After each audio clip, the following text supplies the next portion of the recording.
नमस्कार। इस वक्त के बुलेटिन के साथ हाजिर हूं मैं अनुपम। प्रदेश की हर छोटी बड़ी खबरों को लेकर विजन डॉक्यूमेंट 2047 को लेकर यूपी विधानसभा में चर्चा लगातार जारी है। वहीं डिप्टी सीएम केशव प्रसाद मौर्य ने समाजवादी पार्टी पर दूरदर्शिता के अभाव का आरोप लगाया है। वहीं डिप्टी सीएम ब्रजेश पाठक ने कहा कि 2017 से पहले राज्य के हालात काफी खराब थे, अपराधियों को सरकार का संरक्षण हासिल था। इस पर विपक्षी विधायकों ने हंगामा किया। मंत्री कपिल देव अग्रवाल ने सदन में विपक्ष के रवैये को लेकर नाराजगी जताई। विधानसभा में संजय निषाद के बयान पर हंगामा हो गया जब उन्होंने समाजवादी पार्टी को फूलन देवी का हत्यारा बता दिया। संजय निषाद ने कहा कि फूलन देवी का समाजवादी पार्टी से मोहभंग हो गया था। फूलन देवी ने अपनी अलग पार्टी बना ली थी और उनकी हत्या हो गई, जिस पर समाजवादी पार्टी ने भी पलटवार किया है। वहीं बोलने के क्रम को लेकर समाजवादी पार्टी से निष्कासित विधायक राकेश सिंह ने सवाल खड़े किए। जनसत्ता दल लोकतांत्रिक से विधायक रघुराज प्रताप सिंह ने खुद को सकारात्मक विपक्ष बताया। ऐसे तमाम वार पलटवार का दौर जारी है। इतने विधायक हैं जो हिस्सा लेना चाहते हैं, क्या इतने समय में हो पाएगा? आप सबको नहीं हो पाएगा।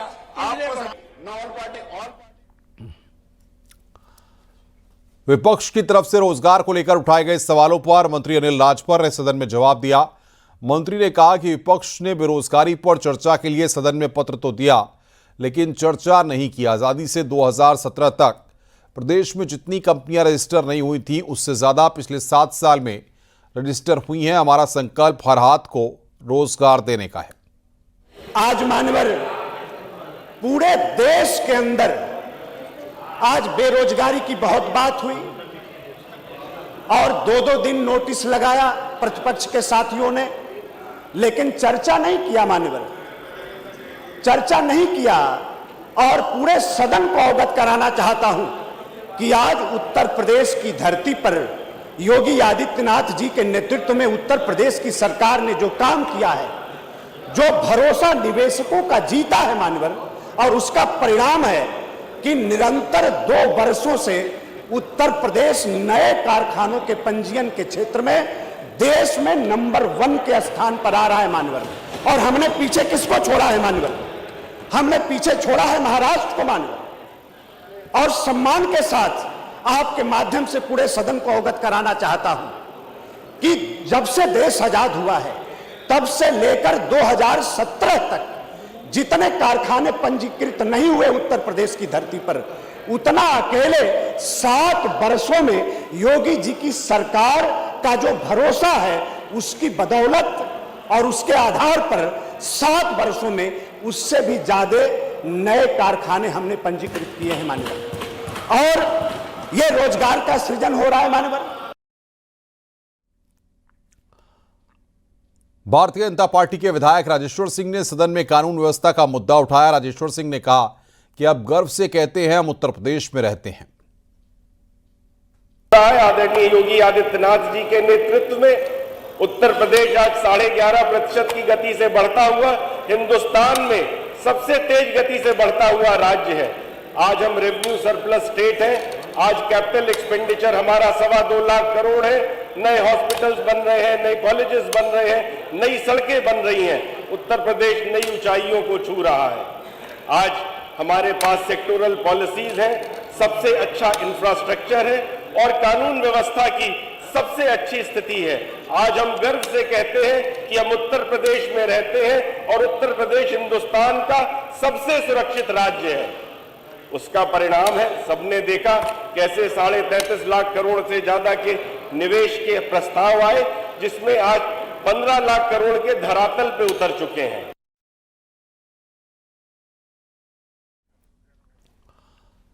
समाजवादी पार्टी की बागी विधायक पूजा पाल ने चर्चा के दौरान सीएम योगी की तारीफ की। कहा अतीक जैसे अपराधी लोग क्राइम पर जीरो टॉलरेंस की पॉलिसी से मिट्टी में मिला दिए गए, मुझे न्याय दिया गया। महोदय जी, मैं आपका ध्यान अपने तरफ ले आना चाहती हूँ। मैंने अपना पति खोया है जो इस सदन के माननीय सदस्य थे। ये बात किसी से छिपी नहीं है। पूरा सदन जानता है कि उनकी हत्या कैसे हुई थी और किन लोगों ने की थी। मैं धन्यवाद देना चाहती हूँ माननीय मुख्यमंत्री जी को, जिन्होंने मेरे छुपे हुए उन आंसुओं को देखने का काम किया जो वर्षों में किसी ने देखने का काम नहीं किया। मेरा दुख, मेरा तकलीफ माननीय मुख्यमंत्री जी ने देखने का काम किया और सही मायने में मुझे न्याय दिलाने का और देने का काम किया। माननीय अधिष्ठाता महोदय जी, मुझ जैसे पता नहीं कितने प्रयागराज में पीड़ित परिवार को माननीय मुख्यमंत्री जी ने ऐसे अपराधियों को दंड दे करके उनको न्याय दिलाने का काम किया है। और कल शायद मेरी प्रयागराज की जनता मुझे सुनेगी तो वो लोग भी माननीय मुख्यमंत्री जी को धन्यवाद देने का काम करेंगे पुनः दोबारा। और माननीय अध्यक्ष जी, मेरे जैसे पता नहीं कितने महिलाओं की सिंदूर को मिटाया गया, पता नहीं कितने माताओं की गोदी सूनी कर दी गई। मैं धन्यवाद देना चाहती हूं ऐसे मुख्यमंत्री जी का, जिन्होंने जीरो टॉलरेंस ला करके पॉलिसी को ला करके अपना करके अपराध और माफिया अतीक अहमद जैसे अपराधियों को मट्टी में मिलाने का काम आज प्रयागराज अधिष्ठाता महोदय जी, आज प्रयागराज ही नहीं अपितु पूरा उत्तर प्रदेश की जनता आज माननीय मुख्यमंत्री जी के तरफ विश्वास की नजर से देखता है कि कोई भी प्रदेश का कोई भी माफिया या भू माफिया हमारे भाई की तरफ, हमारी महिलाओं की तरफ, हमारी बहनों की तरफ बुरी नजर से उठा के देखने का काम करेगा तो उस हर अपराधी को मिट्टी में मिलाने का काम किया जाए। बीजेपी विधायक केतकी सिंह ने विजन डॉक्यूमेंट 2047 पर सवाल उठाने वालों को करारा जवाब दिया, साथ ही विपक्ष पर संस्कार और मर्यादा को लेकर निशाना साधा। कि 2047 आहे दादा 2047 पेटवा में इतना गुड़ुर तो हम कभी सुनबे ना कहीं, जितना थोड़ा देर में सुनने में बनी हम क्या बात। 2047 के बाद भैया ऐसे हमनी के करत नहीं जा कि हमनी के सोच जौन बा वो छोट नहीं थे। हम लोग की सोच, हम लोग की नीयत, हम लोग का सब कुछ अपने देश के लिए था।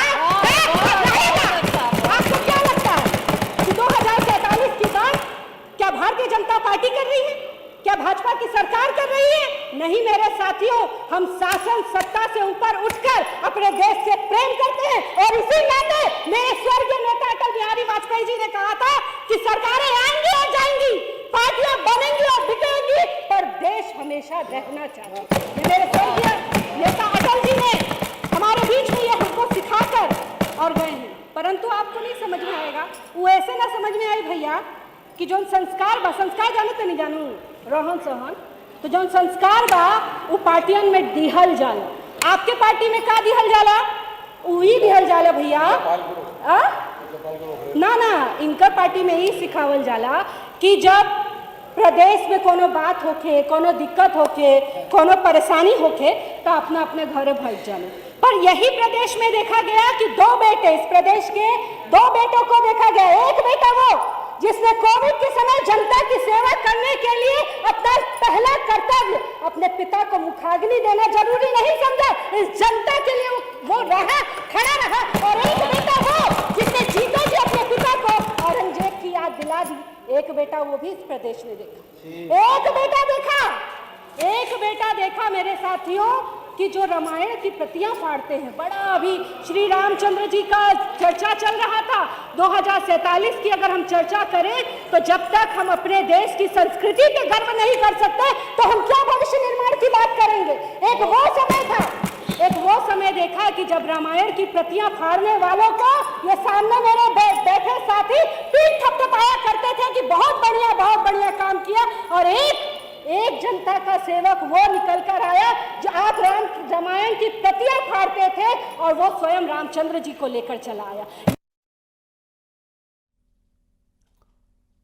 विजन डॉक्यूमेंट 2047 पर विधानसभा में समाजवादी पार्टी से निष्कासित और अब निर्दलीय विधायक अभय सिंह ने भी अपना पक्ष रखा। जातिवाद के नाम पर विपक्ष को घेरते नजर आए। 32 बात वो लोग करते हैं जिनका मिशन छोटा होता है, जिनका विजन कुछ होता ही नहीं। कोई भी चीज पहले टारगेट किया जाता है फिर उसको अचीव किया जाता है। तो टारगेट कुछ है नहीं जिनकी सोच में सिर्फ सरकार सत्ता में आना है। जनता ऐसे लोगों को माफ नहीं करेगी और कहेगी कि तुम पहले मिशन देखो, विजन देखो, देश कैसे तरक्की करना है इसके बारे में। हम ये भी कहना चाहते हैं, हम अपने इतिहास पे गर्व करते हैं, अपनी विरासत सुरक्षित रखते हैं। बहुत से लोगों को देखते हैं जो विदेश घूम करके आते हैं, यूरोप घूम करके आते हैं, कहते हैं उनका इतिहास, उनकी विरासत ऐसी है। हम अपने प्रधानमंत्री जी को, अपने मुख्यमंत्री जी को बधाई देना चाहेंगे, अपने इतिहास और विरासत को संरक्षित कर रहे हैं, सुरक्षित कर रहे हैं और उसको आगे बढ़ा रहे हैं, बता रहे हैं कि हमारा देश कितना गौरवशाली था। हमारी रामायण जो कि महर्षि वाल्मीकि ने लिखी, दलित समाज के थे। हमारी महाभारत वेद व्यास जी ने लिखा, जो कि पिछड़े समाज से आज समाज में आते हैं और निषाद समाज के थे। लेकिन आज जातिवादी लोगों को अच्छा नहीं लगता जब ब्राह्मण उसके बारे में जाके गांव गांव बताता है, लोगों को जगाता है कि इस तरीके से हमारा गौरवशाली इतिहास था, उसको सुनना लोग पसंद नहीं करते। विधानसभा में कार्यवाही के दौरान सदस्यों के क्रम को लेकर समाजवादी पार्टी के विधायक और सपा से निकाले गए विधायक के बीच में हॉट टॉक देखने को मिली। नियम के मुताबिक 2 सत्ता पक्ष और 1 विपक्ष का सदस्य बोलने का फैसला हुआ था। इसी के बीच सदन की अध्यक्षता कर रही अनुपमा जायसवाल ने विपक्ष के 2 सदस्यों को बोलने का मौका दिया, जिस पर विधायक राकेश सिंह ने सवाल खड़े किए और खुद को स्वतंत्र विपक्ष बताया। राकेश सिंह के साथ राजा भैया ने भी कहा कि हम कुंठित विपक्ष नहीं हैं, हम सकारात्मक विपक्ष की भूमिका निभा रहे हैं, हम न सत्ता पक्ष के साथ हैं न ही समाजवादी पार्टी के साथ हैं। धमकी मत करिए, धमकी मत दीजिए, धमकी का जवाब धमकी से दिया जाएगा। धमकी मत दीजिए, धमकी का जवाब धमकी से दिया जाएगा। धमकी का जवाब धमकी से दिया जाएगा। बहन जी, माननीय अधिष्ठाता महोदय, मैं व्यवस्था का प्रश्न उठा रहा हूं। अभय सिंह को किस अधिकार से इन्होंने उधर जोड़ दिया? क्या कोई गवर्नर को मैंने भारतीय जनता पार्टी के समर्थन का पत्र दिया है? इनके पास कोई ऐसा पत्र है क्या? इन्होंने कैसे 3 इधर को, और जबरदस्ती इन्होंने 2 आपसे बुलवा भी लिया, 2 बुलवा लिया, इन्होंने 2 बुलवाया लगातार सत्ता का। इस तरह से गुंडई कर रहे हैं, पीठ के साथ ये गुंडई कर रहे हैं, पीठ के साथ ये गुंडई कर रहे हैं। ये इनका आचरण है, ये इनका आचरण है। और पीठ के साथ गुमराह करते हुए पीठ को धमकाया कि बवाल करूंगा, बवाल करूंगा। पीठ के साथ को गुमराह भी कर रहे हैं, अब गुमराह भी करेंगे, धमकी भी देंगे। ये आचरण उचित नहीं है, ये आचरण उचित नहीं है। सदन की मर्यादा का ध्यान रखना, सदन के मर्यादा का ध्यान रखना हर सदस्य का कर्तव्य है।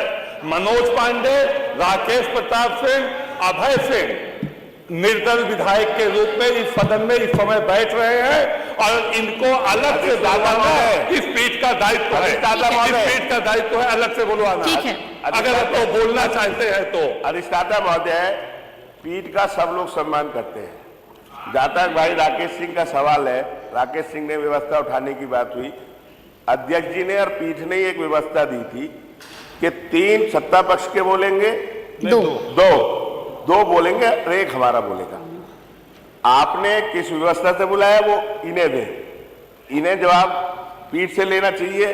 आपका आदेश था, हमारा बोला, 2 बुला दिया आपकी तरफ के, 2 आपने बुला दिया, हो गया। अब इन्हें कहाँ रखना है, किस जगह बिठाना है, ये तो आपका अधिकार है। आप इन्हें जहाँ रखना अब अच्छी जगह सम्मान ये इस तरह से कोई ऐतराज नहीं। 3 बुलवा इसलिए 2 बोलेंगे। अरे बोलने की क्या बात होगी? आज में प्रश्न और माननीय अधिष्ठाता महोदय, सत्ता पक्ष और प्रतिपक्ष के अतिरिक्त और भी अनेक विधायक हैं और कुछ दल हैं, तो हमसे हमारा अधिकार न छीना जाए। ठीक बात है। चाहे वो राकेश जी हो, चाहे अभय जी हो, मनोज जी हो, चाहे जनसत्ता दल लोकतांत्रिक, हमको आप न तो सत्ता पक्ष में गिने न विपक्ष में गिने। हम सकारात्मक विपक्ष की भूमिका निभा रहे हैं, हम कुंठित विपक्ष की भूमिका नहीं निभाते हैं। ठीक बात है। विजन डॉक्यूमेंट 2047 पर बोलते हुए कुंदरकी विधायक रामवीर सिंह ने हाईवे और नेशनल हाईवे को लेकर अखिलेश सरकार योगी सरकार में तुलना की और कहा कि योगी सरकार का काम विकसित भारत की तरफ जा रहा है। सरकारों ने यमुना एक्सप्रेस वे और आगरा एक्सप्रेस वे बना 10 साल में, और 500 किलोमीटर से नीचे, और योगी जी ने 3000 प्लस एक्सप्रेस वे बना दिए केवल 8.5 साल के अंदर अंदर। कहा साढ़े वो 3000 प्लस किलोमीटर हाईवे बना दिए, एक्सप्रेस वे। और आपने 10 साल में 2 सरकारों ने 450 पौने 500 किलोमीटर केवल बनाया आपने। ये आपकी विकसित भारत की तस्वीर है, कहाँ 450 और कहाँ 3000 प्लस, ये विकसित भारत की और विकसित प्रदेश की तस्वीर है। आप नेशनल हाईवे पे आ जाएं, नेशनल हाईवे पे, तो नेशनल हाईवे आपके टाइम में भारत सरकार जो माननीय मोदी जी से पहले थी उसमें बने 5599